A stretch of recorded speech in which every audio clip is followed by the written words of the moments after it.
malakas ng ulan dito sa Vancouver.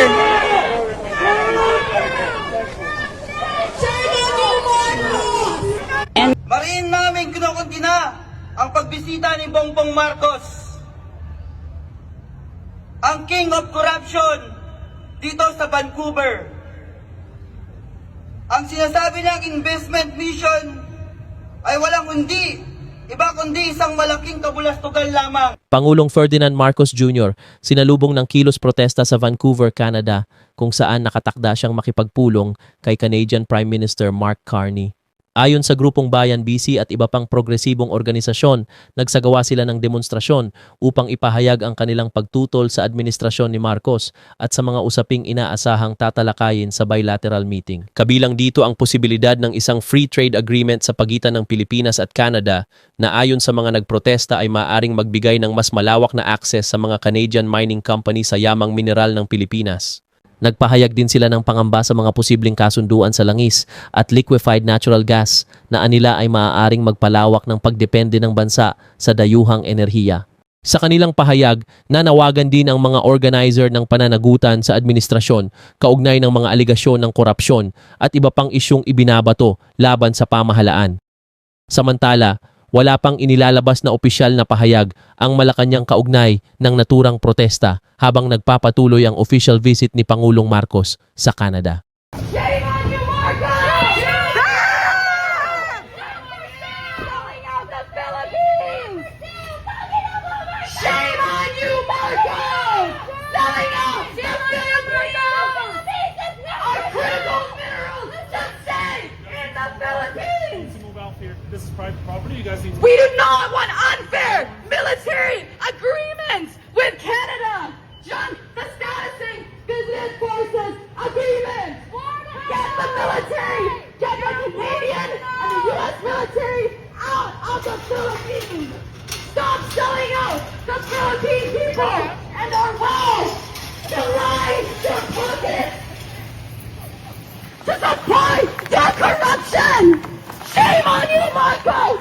Marcos, single in! Shame on you!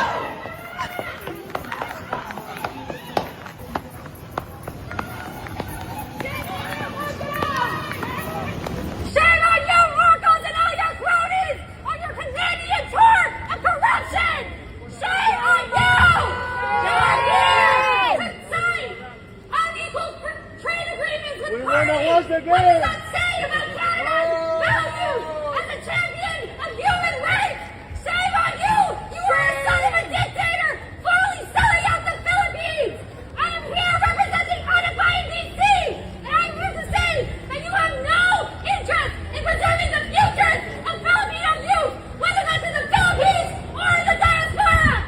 Recently, there was a Mindanao earthquake, and so many were killed! And what did you do? You further just corrupted out of the fucking... Sorry.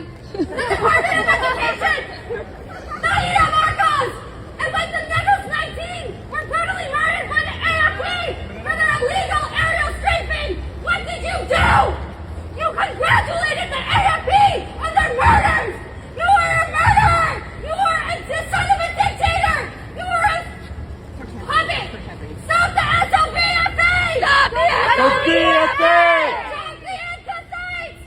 Stop the SOBFA! Stop the SOBFA! Stop the free trade agreement! Stop the SOBFA! Shame on you, Marcos! Justice for the Negros 19! Justice! Justicia para sa Negros 19! Justicia!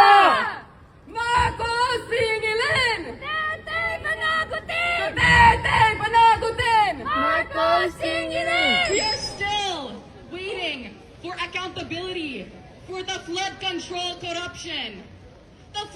The corruption that you referenced in your State of the Nation address last year. But still, today, no big fish have been held accountable. Imperialismo! Imperialismo! Feudalismo! Bakit kapitalismo? Imperialismo!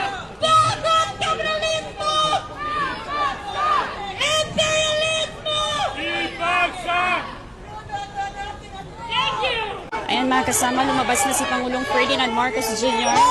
ng Jollibee store.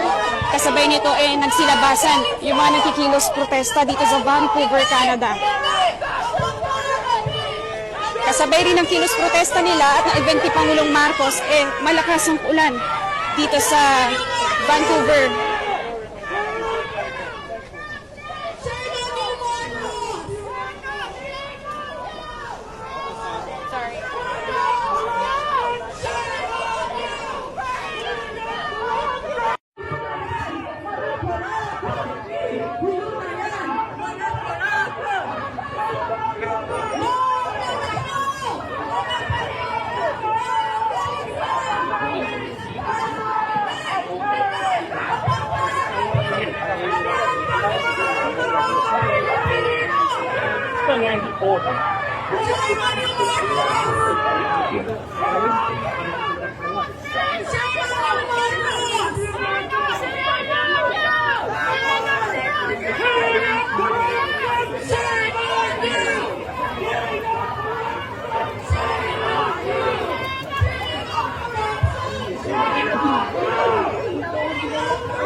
Ang ginigit naman nagkikilos protesta, hindi raw welcome si Pangulong Marcos dito sa Vancouver, Canada. At pinapanawagan nila na mabigyan ng hustisya yung nangyayaring korupsyon sa Pilipinas.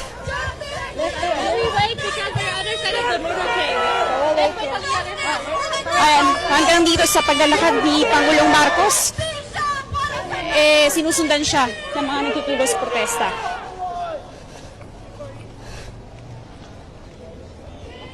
So ayan, hinarangan na ng mga police authorities ng Canada yung mga nagkikilos protesta dito. At yan muna ang pinakahuling update mula dito sa Vancouver, BC, Canada. Radyo Mansional, Salazar, Tatak, RMN. Malakas ang ulan dito sa Vancouver.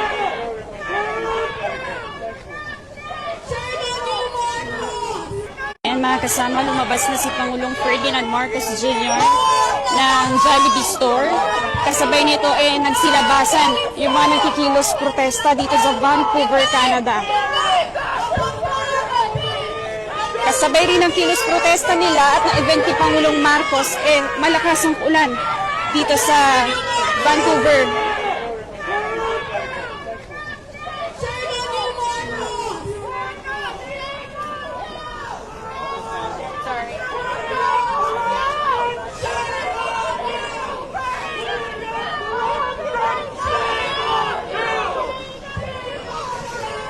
Ang ginigit naman nagkikilos protesta, hindi raw welcome si Pangulong Marcos dito sa Vancouver, Canada. At pinapanawagan nila na mabigyan ng hustisya yung nangyayaring korupsyon sa Pilipinas.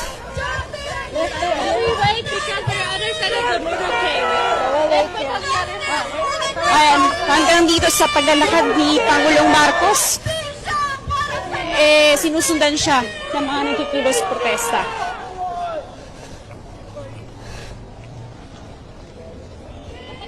So ayan, hinarangan na ng mga police authorities ng Canada. Wala.